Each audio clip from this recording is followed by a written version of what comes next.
Since naranasan mo yung situationship before we call it mutual understanding, ano yung signs na sa pagitan ng isang kabataang babae at kabataang lalaki ay meron ng MU? Meron kasi for sure, they label it as friends when in fact, Hindi nila alam, nandun na sila. nandun na sila. Number one, yung level ng pag-express ng care sa isa't isa ay hindi na pang kaibigan lang. Friends kami kaya super updated kami. Lagi kayo mag-chat. Kakaiba yung pagkikare ko sa kanya. Naiinis ako pag hindi pa siya kumakain. Hantay.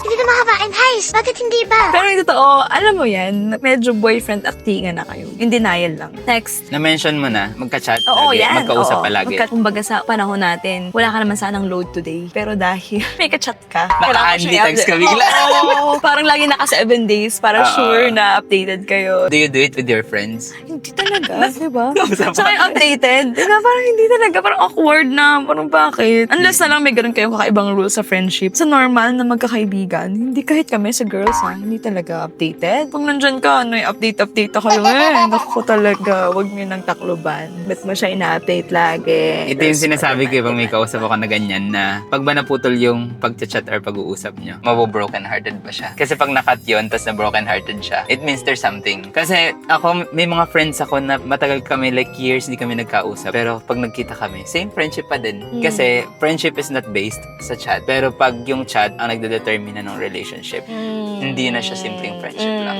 Number 3, malala na to. Huwag mo nang takloban. Nagkaaminan. Nagkakaroon lang, hindi na agad friends. Hindi, alam mo, direkta. Paano yung gusto direkta? Kita. Oh, gusto gusto kita. kita, okay. And then, gusto din kita. Amin Wala ba? pa rin kayong label. Nag-amin na kayo, pero wala pa rin. Hindi ako nagagalit. Unti lang. Wala na yan. Huwag mo nang takloban. Meron na talaga. This is Nag-aminan kayo, very common. walang label, tapos tuloy-tuloy yung Oo. relationship that you have. You cannot call it friendship anymore. Situationship. Understanding May unawaan kayo. Kaya nga mutual understanding. Naunawaan mo na ako na gusto kita. Naunawaan na kita na gusto mo ako. Kaya Package siya 1 lang yun ah. Ano pa ibang Oo. package mo dyan? Package 2 naman, yung aminan na hindi direkta. Paano yan? Siyempre iba ka sa akin. Yung mga pag ganun. Siyempre, Okay, special mga ka sa akin. pasaring lang, mga Oo. pasaring. Sa totoo lang, walang iba. Ikaw lang. Ganon! Yung mga ganon! Lalo lang kasi, may mga pag ganun pa na ano eh. May iba ka naman, may iba ka nang kachat. Baka sinasabi mo to sa lahat. Kumain na ba kami? Baka marami sila. Hindi ikaw lang, walang iba. Ayun na, number 4, may selosan na nangyayari. Sino katabi mo dyan sa klase niyo? Rian, no? Na, baka may ibang girls ka na dyan nakasama. Sino katabi mo dyan sa inasal? Ngayon magkaibigan ka. Lipat ka. Dun ka sa tabi ng boy. So you can't deny situationship na yan. Medyo common na yung dress. Pinakilala-kilala na sa mga friends. Meron din kasi napakilala sa parents. Oo. Pero hindi naman introduced as girlfriend, boyfriend. Pag tinanong, Ano boyfriend mo? Hindi.